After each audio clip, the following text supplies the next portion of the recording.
We need to think very seriously about setting a time frame for ratification and about an alternative mechanism that might get us there.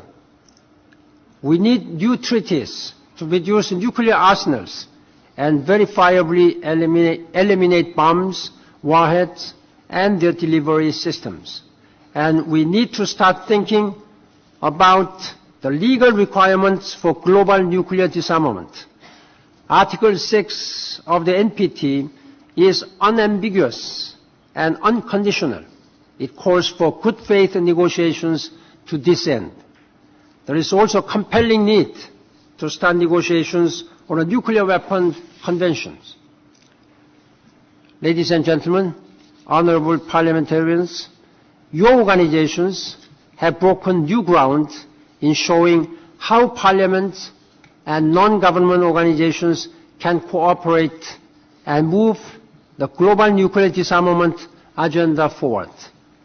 I would particularly like to mention the resolution adopted by the IPU at its Addis Ababa meeting in April 2009 on the role of parliaments in nuclear non-proliferation and disarmament. I also appreciate your positive response to my letter last February appealing for parliamentary support for global nuclear disarmament. I deeply appreciate your efforts. I am also profoundly aware of who you represent, those who actually pay for nuclear weapons. It is the world's taxpayers who must fund the development and storage of nuclear arms.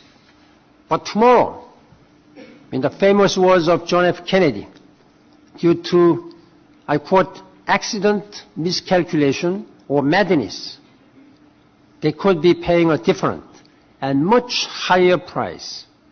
We must stop this senseless waste of resources. 10 years ago, the NPT Review Conference described the total elimination of nuclear arsenals as the only absolute guarantee against the use or threat of use of nuclear weapons.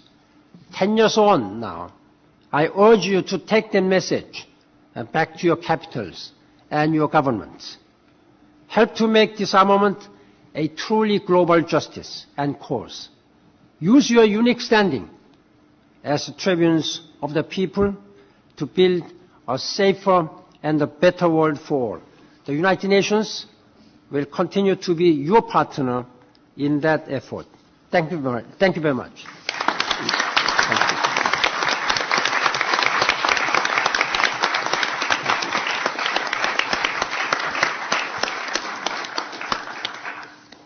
Mr. Secretary General, it is a great honor to begin this by sharing with you a list of parliamentary resolutions affirmatively supporting your 5-point plan to move the world to the security and safety of the elimination of nuclear weapons. And I assure you, Mr. Secretary General, knowing the Parliamentarians Network, the Inter-Parliamentary Union, and the work of its leaders, Anne de Philippe and Alan Ware, that indeed there will be many more such resolutions as we circulate your inspiring speech. Your inspiration for us is wind in our sails. It is necessary nourishment for civil society and parliamentarians to carry on this work. And in preparation for this honor of these few remarks, I had the privilege of going through many of your speeches. And there's a theme that I think is a compass point for all of us. The theme that he has put forward for us is the conjoining of the moral and practical. And he's called meeting the Millennium Development Goals, both a moral and practical imperative for us, describing the need to address not just people on Wall Street and Main Street, but the billions of people with no street. He has described addressing our shared climate as one founded on the need for multilateral cooperation, where he said, "No nation can address this challenge on its own. No region can insulate itself from these climate changes. That is why we need to confront climate change with a global framework, one that guarantees the highest level of international cooperation." And that also applies so clearly to the elimination of nuclear weapons. And as he addressed this, he said that what it relies upon is trust. Trust amongst people, trust amongst nations, and may I quote, sir, trust in the United Nations, the world's preeminent institution of multilateralism. And I know, Mr. Secretary General, that I speak on behalf of billions of people who are not here today, and say with conviction and certitude that you have engendered that trust in us, and you have raised the United Nations to the level it properly should be in leading in addressing these global challenges. The first resolution of the General Assembly of this august body called for the elimination of the threats posed by these weapons of horrific and destructive capacity.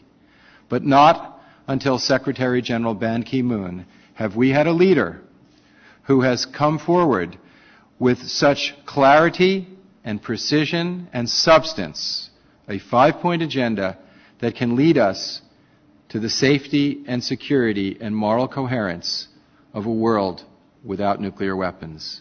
And for that, Mr. Secretary General, I would ask that all of us rise in gratitude and express our heartfelt appreciation and conviction and pledge our support to make that goal a reality.